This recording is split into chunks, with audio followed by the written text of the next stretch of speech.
선생님 안녕하세요. 오늘은 2015 개정교육과정, 2022 개정교육과정, 그리고 IB PYP라는 주제로 이야기를 나눠보도록 하겠습니다. 먼저 우리나라의 국가교육과정과 IB PYP를 살펴보면 여러 가지가 일맥상통한 부분이 있어요. 먼저 우리나라의 교육과정을 살펴보면 크게 총론과 교과 강론으로 이루어져 있죠. 그렇다면 IB PYP는 어떤 문서로 이루어져 있을까요? 네, 크게 PSP, FPIP, 그리고 SNS 이렇게 세 가지로 구분이 되어 있어요. 먼저 이 PSP라는 문서는 Program Standards and Practices라고 해서 PSP로 줄여서 많이 부릅니다. 두 번째 FPIP는 제가 줄인 거예요. 너무 길어가지고 이 문서는 From Principles into Practice라는 문서인데요. 이 문서 안에는 크게 세 개의 범주로 이루어져 있습니다. 첫 번째는 The Learner, 학습자. 두 번째는 Learning and Teaching, 교수학습. 그리고 마지막으로 The Learning Community, 학습 공동체. 이렇게 세 가지 범주로 이루어진 문서가 From Principles into Practice라는 문서입니다. 이러한 PSP와 FPIP는 우리나라 국가 교육과정의 총론과 비슷한 성격을 띠고 있어요. 그렇다면 SNS, 이것도 제가 한번 줄여봤어요. Scope and Sequence라는 문서인데요. 우리 IB PYP에서는 교과가 크게 6가지로 나누어져 있거든요. 6개의 교과. 그 교과에 대한 내용이 들어있는 문서, Scope and Sequence. 이 문서는 우리나라 교육과정의 강론, 교과 강론과 유사합니다. 그럼 우리나라 교육과정 총론을 한번 볼까요? 2015 총론을 보시면 이렇게 구성이 되어 있는데요. 이 첫 번째 교육과정 구성의 방향과 흡사한 부분이 IB PYP에서는 IB 교육 목표와 학습자상 이 부분과 아주 흡사합니다. 그리고 두 번째, 네 번째 학교급별 교육과정 편성 운영의 기준과 학교 교육과정 지원 이 두 가지 파트는 IB PYP의 PSP, Program Standards and Practices 이 문서와 아주 흡사하고요. 학교 교육과정 편성 운영 이 부분은 From Principles into Practice 이 문서와 아주 유사한 성격을 지니고 있습니다. 우리 2022를 한번 살펴볼까요? 2022 교육과정 총론이 이 순서가, 제시 순서가 살짝 바뀐 걸 알 수 있어요. 보시면 첫 번째, 교육과정 구성의 방향은 IB 교육 목표 학습자상 이 부분과 흡사하고요. 두 번째, 이 순서가 두 번째, 세 번째, 네 번째가 약간 변경이 있는 것 같아요. 두 번째는 학교 교육과정 설계와 운영 이 부분이 그 From Principles into Practice 이 문서의 내용과 흡사하게 약간 순서가 바뀐 거 말고는 큰 차이는 없습니다. 세 번째, 네 번째 학교급별 교육과정 편성 운영의 기준 그리고 학교 교육과정 지원 이 부분은 PSP 이 문서와 흡사한 성격을 지니고 있습니다. 2015-2022 교육과정 총론에 제시된 첫 번째 교육과정 구성의 방향에 보시면 교육 목적이 이렇게 나타나 있습니다.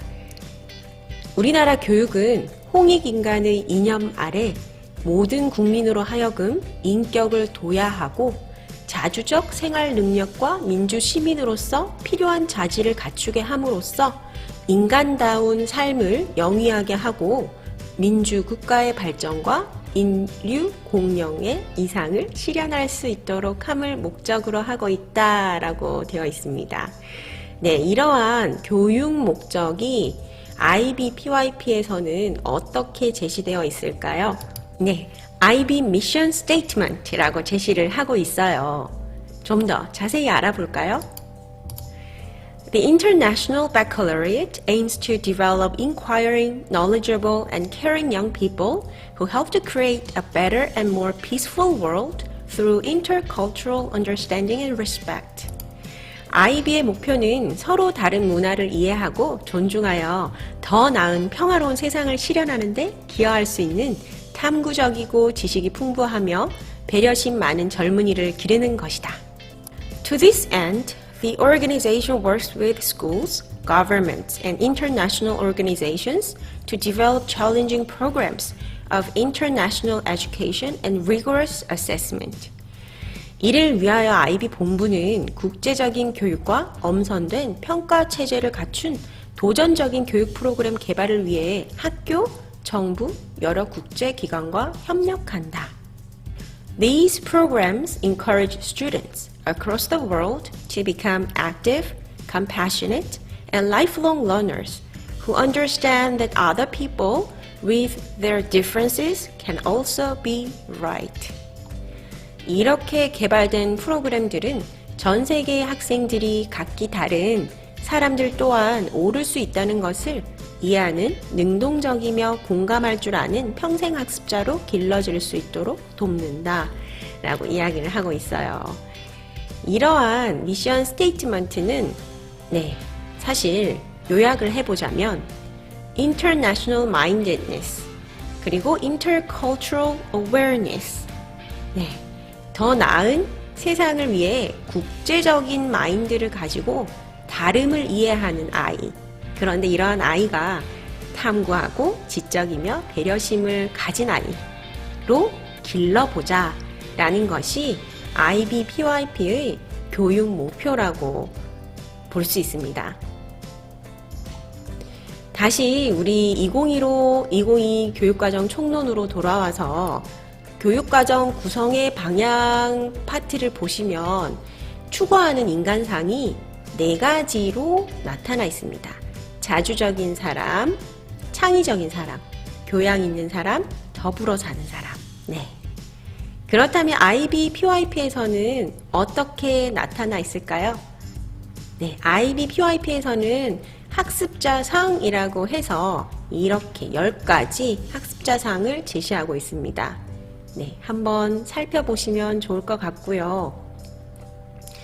그렇다면 우리 인재상 한번 살펴볼까요? 2015와 2022에서 달라진 인재상. 먼저 우리 2015에서는 창의 융합형 인재를 길러보자 라고 이야기를 했어요. 그런데 2022에서는 포용성과 창의성을 갖춘 주도적 인재로 길러보자 라고 슬로건을 제시하고 있습니다. 핵심 역량은 어떻게 달라질까요? 2015에서는 자기관리, 지식정보 처리, 창의적 사고, 심미적 감성, 의사소통, 공동체 이렇게 6가지 역량을 제시했었죠. 그런데 2022에서는 보시다시피 다른 역량들은 모두 일치하지만 한 가지 의사소통 역량이 협력적 소통 역량으로 바뀌었다는 것을 알 수 있습니다.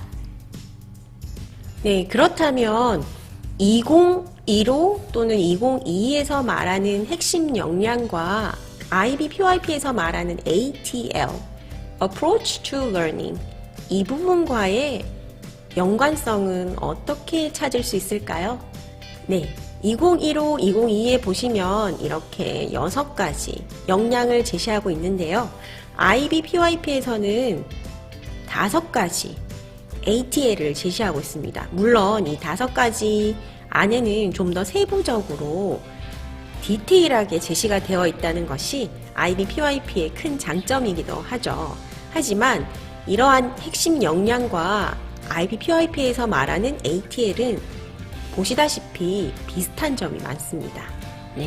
학생들이 함양하기를 바라는 역량과 관련되어 있다는 것이죠. 내용 체계표를 한번 살펴볼까요? 2015와 2022의 내용 체계표가 많이 바뀌었습니다. 2015를 보시면 크게 교과의 영역, 핵심 개념, 일반화된 지식, 내용 요소, 기능 이렇게 제시가 되어 있었는데요. 2022에서는 좀 더 개념 기반 탐구학습에 초점을 둔 것 같아요. 그래서 이렇게 교과 영역은 제시가 되어 있지만 핵심 아이디어라고 하는 우리 IB PYP에서 말하는 CI, Central Idea와 흡사한 부분이 추가가 되었고요. 그리고 이 내용 요소에도 크게 세 가지, 지식 이해, 과정 기능, 가치 태도 이런 범주로 나누어서 제시가 되고 있습니다. 네, IB PYP에서 비슷한 점을 찾을 수 있겠죠. 특히 이 2022에서 새롭게 제시된 과정 그리고 가치 태도라는 부분은 우리가 IB PYP에서 강조하는 탐구 기반 학습을 반영한 결과가 아닐까라는 개인적인 생각도 한번 해보았어요.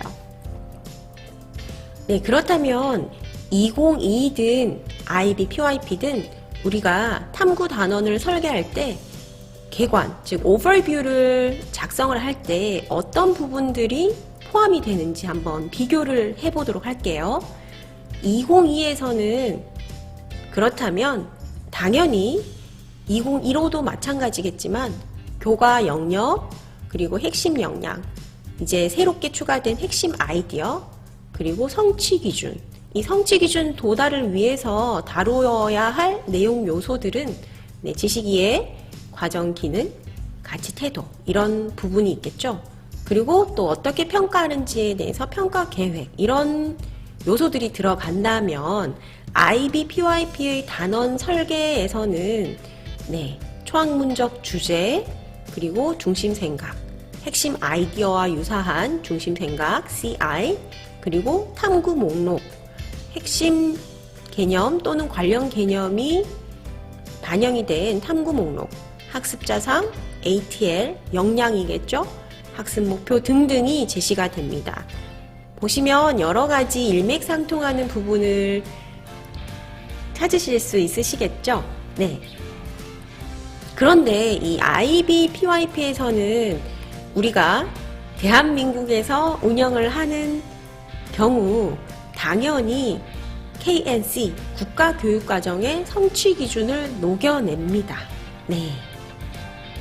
그렇다면 우리가 말하는 이 성취 기준이란 무엇일까요? 네.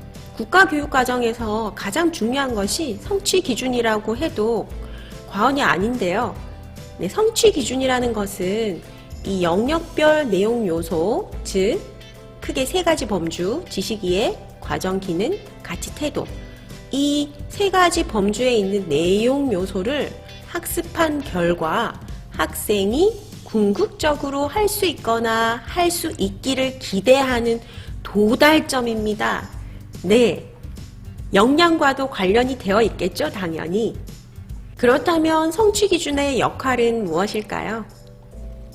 내용 체계표, 즉 학습 내용의 범위와 수준을 제시하고 있는 이 내용 체계표에 제시된 내용 요소를 학생들이 다 배우고 난 다음에 궁극적으로 무엇을 할 수 있을 것인가에 대한 가이드라인을 제시하는 것이죠.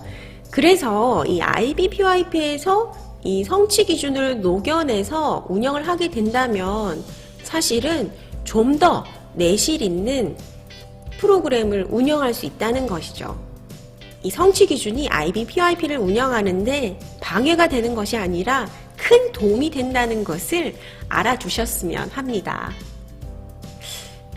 여러분, 그렇다면 이 교과서의 역할은 무엇일까요? 네, 성취 기준 도달을 위한 영역별 내용 요소를 담은 국가에서 제공하는 매우 정선된 교수학습 자료로 볼 수 있습니다. IB PYP에서는 교과서를 쓰지 않는다? 선생님들은 어떻게 생각하세요? 방금 전에도 말씀드렸다시피 교과서는 국가에서 제공하는 아주 정선된 교수학습 자료입니다. 따라서 이 교과서 안에는 성취 기준 도달을 위한 여러 가지 내용 요소가 담겨져 있기 때문에 아주 훌륭한 자료로 활용될 수 있고요. 이 교과서를 포함하여 다른 여러 가지 자료들, 교육 공동체에서 따올 수도 있고요. 그리고 현재 우리나라나 또는 세계에서 일어나고 있는 그런 이슈들을 끌고 올 수도 있고, 여러 가지 자료를 활용하는데 하나의 방안으로 쓸 수 있는 좋은 재료입니다. 그래서 IB PYP에서는 절대 교과서를 쓰지 않는다 라는 오해는 하지 않으셨으면 좋겠습니다. 선생님들, 이분이 누군지 아시나요? 네, 그 유명한 존 듀이입니다. 듀이가 한 말 중에 아주 유명한 말이 있죠. Learning by doing. 행함으로써 배운다. 즉 경험의 중요성을 이야기하고 있는데요. 2022 그리고 IB PYP에서는 공통적으로 Learning by doing, by thinking. 네, 학생들이 생각함으로써 행하고 또 그 행함으로써 배우는 것, 즉 사고하는 교실을 만들도록 하는 것을 아주 중요하게 생각하고 있습니다. 그래서 선생님들이 단원을 설계하실 때 항상 why, 왜 우리가 이것을 배우고 how, 어떻게 이것을 해볼 것인지에 대해서 끊임없이 학생들과 이야기를 나누고 수업을 설계를 한다면 좀 더 효과적인 개념 기반 탐구학습을 하실 수 있으리라 생각됩니다. 지금까지 2015 개정교육과정, 2022 개정교육과정, 그리고 IB PYP라는 주제로 이야기를 나눠보았습니다. 선생님들께서 수업을 설계하실 때 조금이라도 도움이 되셨으면 합니다. 이상으로 수석교사 방정선이었습니다. 감사합니다.